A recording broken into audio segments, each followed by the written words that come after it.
Hi, I'm Beverly Banoff Brown, and this is Sophie, backed by popular demand. Many people all over the world now send me emails and they say she hasn't been on for a few weeks. How's she doing? Is she okay?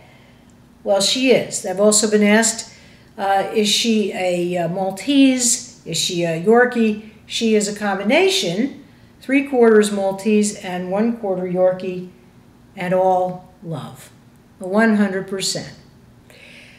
So, today's topic, with an action plan to help you to get past it, if you are so inclined.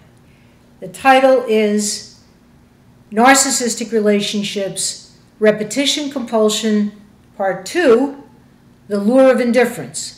Just to review, in case you haven't seen the first one, in my library, Beverly Banoff Brown, MS, on my YouTube channel, which if you haven't already subscribed, I so encourage you to do so.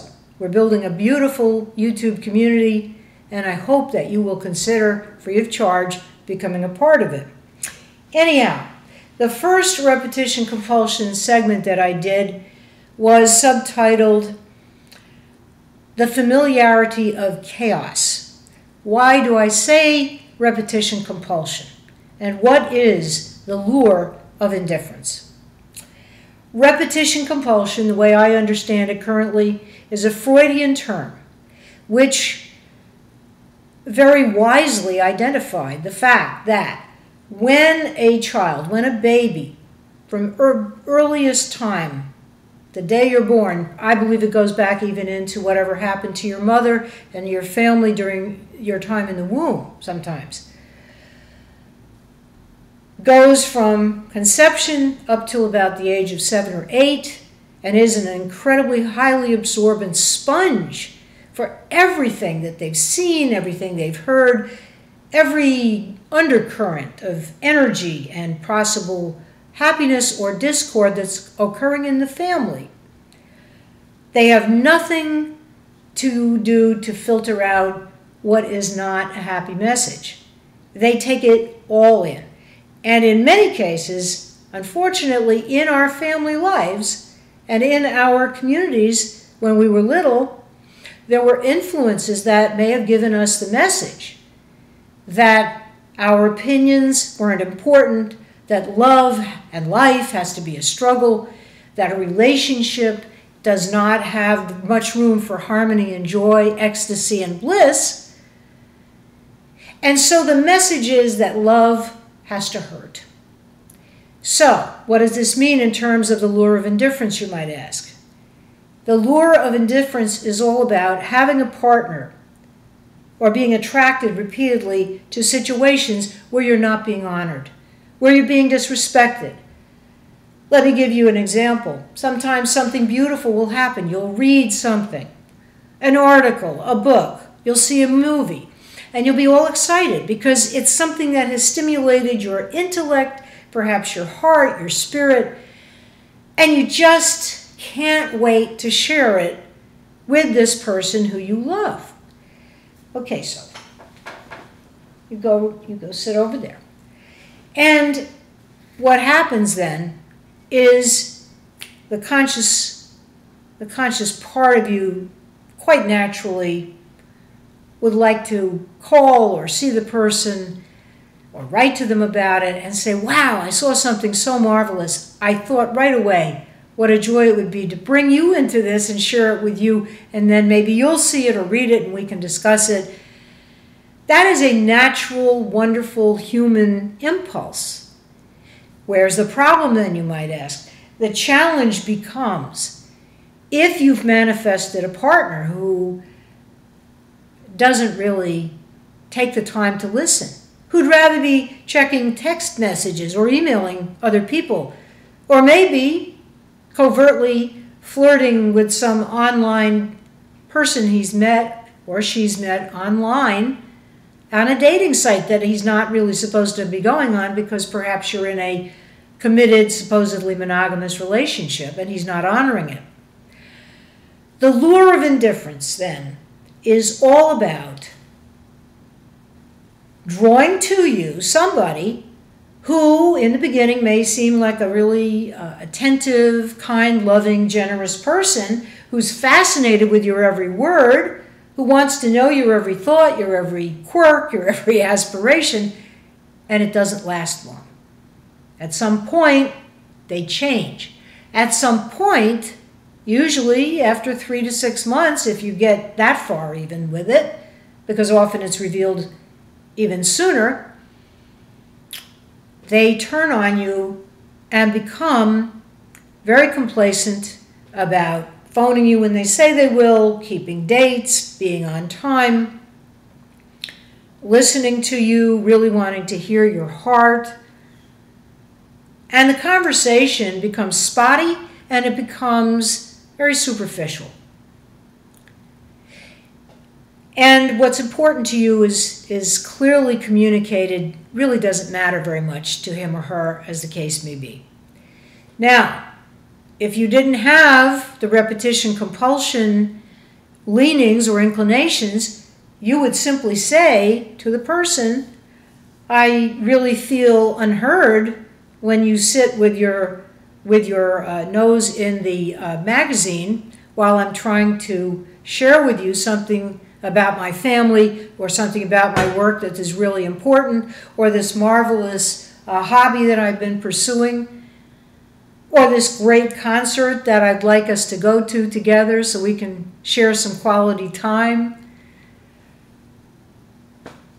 You don't say that very often, or maybe you say it once or twice, but then you leave it alone. Because what's actually occurring in you is that this person has come as a messenger to trigger the old feelings, the old emotions, the old hurts that happened so long ago before you perhaps even knew how to speak or go to the bathroom by yourself, much less dress yourself and button your blouse. Or know the difference between a protein and a carbohydrate, a fruit and a vegetable. That's how early we're talking. And that is the age at which this person in front of you, this love object, so to speak, is a stand-in for the person whose attention you couldn't get. And that is the core, I believe, of the lure of indifference. Instead of wanting to walk away, instead of saying, this isn't working, let's either get some coaching or I'm going to have to be out of here because I am not available for disrespect. I am not available for a relationship in which I'm dealing with your indifference instead of your loving kindness.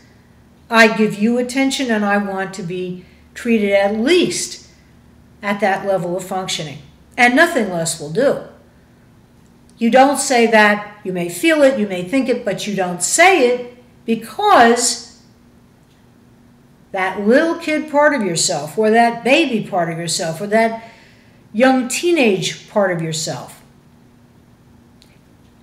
is yearning through this person now for the love, the attention, the affection and nurturing, the time, the quality time that you did not get adequately when you were a kid, which gave you then an internalized message that what you think, what you feel, what you want, your preferences are not necessarily important and don't necessarily have to be honored. Wow, that's potent, isn't it? And painful. And it's a wrong message from the start, because every child, no matter where they live, no matter where they've come from, no matter the color of their skin or their religious or socioeconomic background or any other factor, is a beloved child of God, is a beloved child of the universe, and deserves to be seen, heard, loved, accepted, nurtured, and protected. And when that fails to happen, the secure attachment bonding that really is desirable for setting the foundation of your life doesn't adequately happen in some cases. And the good news is it's never, almost never really, too late to start to compensate for that and change the dynamic, to the point where you are reclaiming your power, reclaiming your own sense of self-esteem, self-regard, worthiness, deservability, and all those other beautiful attributes that allow you to never again attract a partner whose underlying energy you resonate with because they're going to maltreat you. Please take a deep breath. Take that in, because it's crucially important. It's pivotal to your empowerment. People who really feel that their beliefs, their preferences, their ideas and ideals are important generally are of little interest to people who are going to treat them indifferently. So once again, it's the dynamics, it's the power of our magnetism which brings us these opportunities, and that's what this person is for you, an opportunity, a spiritual teacher, a messenger to show you an area that has got some scars emotionally. Let's remember that the brain, through neuroplasticity, and this is the great news I've come to bring you on this subject, can change. No matter how young or old you are, the brain is always open to having new neural pathways. And through reparenting, which is a process that I've done for many years, and there are many other practitioners who do it as well, you can learn to be your own best parent. Mother, father, figure father, mother and father figure. There's a lot of words to share with you with this material. Let me tell you, I do a lot of research and I've worked with thousands of clients, and I know this is powerfully difficult stuff sometimes to hear, and yet when you realize that this can spell the difference between unsatisfying, frustrating, put down kinds of relationships where you're treated in ways that nobody has a right to treat anybody, and can allow you the possibility of not only becoming your own best friend and ally and protector, but also have the ability to attract somebody as your partner who would never think of treating you that way for 1 minute, much less ongoingly. We're talking about liberation here. We're talking about joyful living, which is what we're here to do. Joyfully go through our lives dancing in the sunlight. Not slogging through mud and just trying to get through our days totally exhausted, falling over in the middle of the night after having watched one lousy TV rerun after another.